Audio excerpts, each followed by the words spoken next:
Dua nelayan terapung di Laut Perairan Tua, Pejat, Kepulauan Mentawai, Sumatera Barat setelah perahu mereka terbalik dihantam ombak. Proses evakuasi oleh petugas gabungan dari Basarnas dan Polairut Kepulauan Mentawai berlangsung dramatis. Tunggu dulu, mana tahu beliau mau menyelamatkan itu juga, tunggu bentar.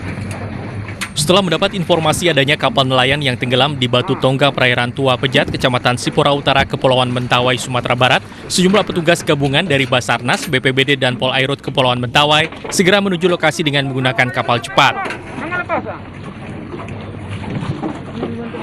Proses evakuasi korban pun berlangsung dramatis. Petugas yang menemukan korban tengah berdiri di atas perahunya yang terbalik langsung melakukan pertolongan dan evakuasi kedua nelayan ke atas kapal. Dari keterangan korban, perahu mereka terbalik dihantam ombak saat mencari ikan di laut.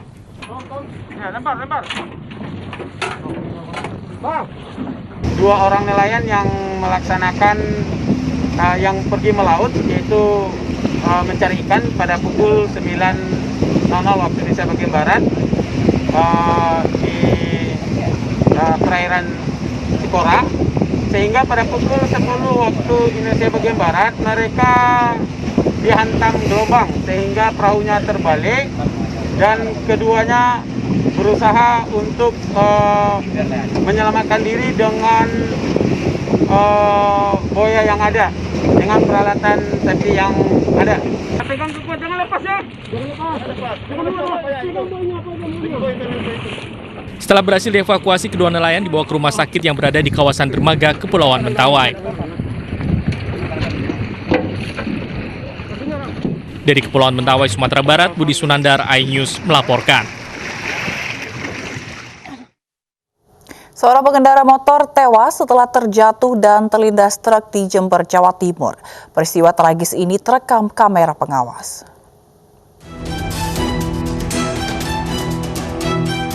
Inilah rekaman kamera pengawas saat seorang pengendara motor terjatuh dan terlindas truk di Jalan Gajah Mada, Gayam Rambi Puji, Jember, Jawa Timur. Korban pun tewas ketika dengan luka di kepala. Peristiwa terjadi saat jalan sedang ramai. Sopir truk kemudian membawa jenazah korban ke Rumah Sakit Dr. Subandi, Jember. Jatuhnya ke kanan dihantam truk. Dihantam truk ya? Ya, berhubung ambulan tidak cepat datang, terus akhirnya dimuat yang nabrak itu tadi dibawa ke Dr. Subandi. Kasus kecelakaan kini ditangani Satlantas Polres Jember. Dari Jember, Jawa Timur, Bambang Sugiarto, iNews melaporkan. Seorang pria meregang nyawa di atas sebuah pohon di Kelurahan Priuk, Kota Tangerang, Banten. Korban tersengat listrik saat memotong dahan pohon.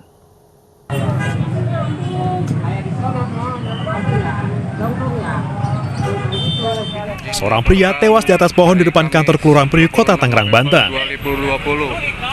Korban tersengat listrik saat memotong dahan pohon.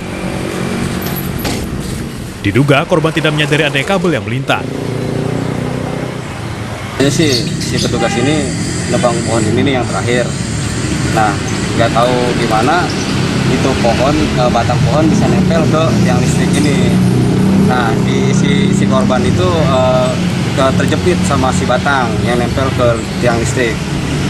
Nah, itu dari situ dia kesetrum, mungkin kesetrum. Jasad korban telah dievakuasi dan dibawa ke Rumah Sakit Tangerang untuk divisum. Dari Tangerang, Banten, Sukron, iNews melaporkan.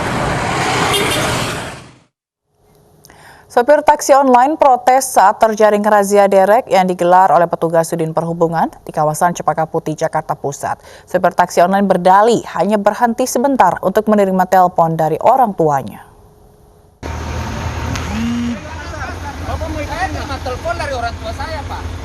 Sopir taksi online ini tidak terima saat terjaring razia derek oleh petugas Sudin Perhubungan Jakarta Pusat Kamis siang.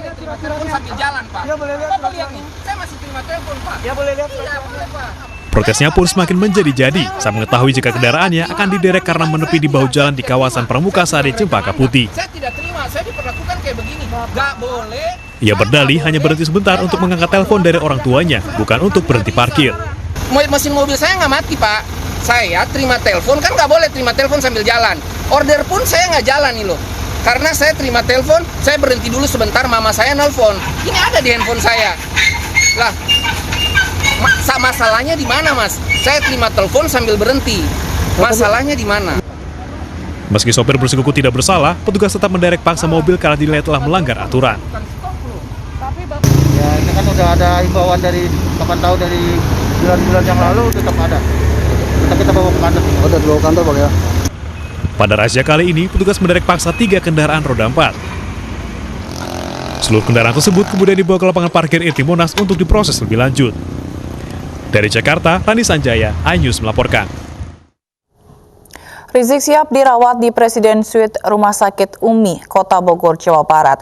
Kondisi kesehatan Rizik Syihab menurun setelah jalani intensitas kegiatan beberapa hari terakhir. Rumah Sakit Umi mengkonfirmasi kesehatan Rizik Syihab saat ini dalam kondisi baik. Dokter menjelaskan tidak ada indikasi gejala COVID-19. Dokter menjelaskan ada gejala kelelahan akibat aktivitas padat yang dijalaninya sepulang dari Mekah beberapa waktu lalu. Pihak rumah sakit juga tidak menerima kunjungan pihak lain selain keluarga dari Rizik Syihab. Saat ini beliau dalam keadaan sehat, walafiat, segar, tapi masih dalam pantauan. Kami, insya Allah masih aman, dan hasil lab, hasil ronsen, semuanya baik. Ratusan massa dari Garda Pembela NKRI demo menolak kedatangan Rizik Syihab 29 November di Medan, Sumatera Utara. Aksi demo mengakibatkan arus lalu lintas macet di Jalan Balai Kota Medan.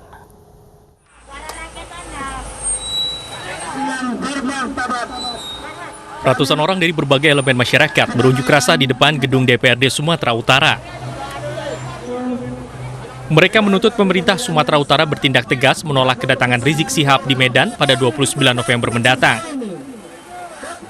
Kedatangan Rizik Syihab dikhawatirkan menimbulkan kebencian antar umat beragama serta klaster baru virus COVID-19.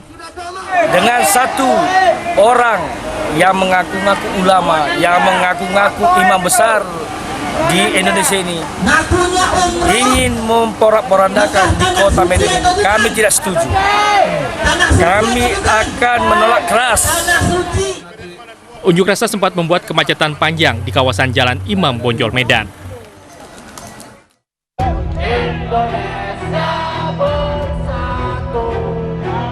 Sekelompok orang yang menamakan diri Aliansi Masyarakat Cinta NKRI ini berunjuk rasa di depan kantor Bupati Cirebon, Jawa Barat, menolak adanya ormas yang menyebar kebencian dan berpotensi merusak persatuan NKRI. Dalam aksi ini, massa juga menegaskan sikap mereka yang menolak rencana kedatangan Rizik Syihab ke Cirebon. Kita itu cinta ulama, cinta habaib, tapi kami menolak segala tindakan atau dakwah yang sifatnya provokatif atau memecah belah itu, dan kami menolak segala tindakan atau sesuatu tindakan yang radikalisme.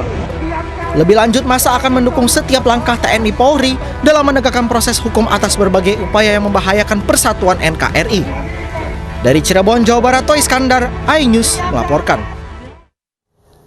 Sementara itu, Kepolisian Daerah Jawa Barat meningkatkan status kasus kerumunan massa di Megabendung, Kabupaten Bogor yang dihadiri oleh pimpinan FPI Rizik Syihab dari penyelidikan ke penyidikan. Status kasus dinaikkan berdasarkan hasil klarifikasi para saksi dan gelar perkara.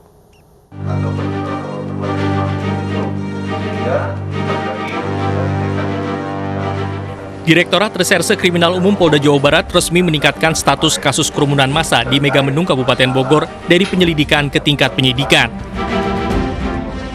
Peningkatan status berdasarkan klarifikasi para saksi dan hasil gelar perkara yang digelar Rabu kemarin. Kegiatan yang dihadiri pimpinan Front Pembela Islam Rizik Syihab itu terdapat sejumlah pelanggaran pidana.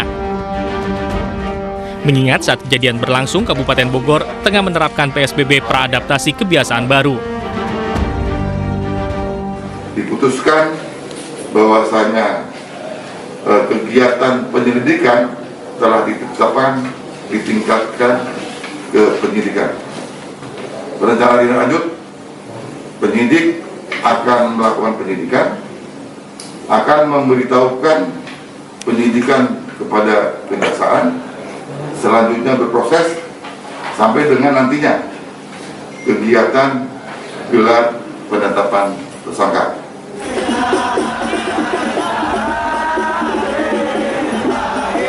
Sebelumnya kedatangan Rizik Syihab untuk mengunjungi pondok pesantren yang dibinanya di kawasan Megamendung Bogor disambut simpatisannya.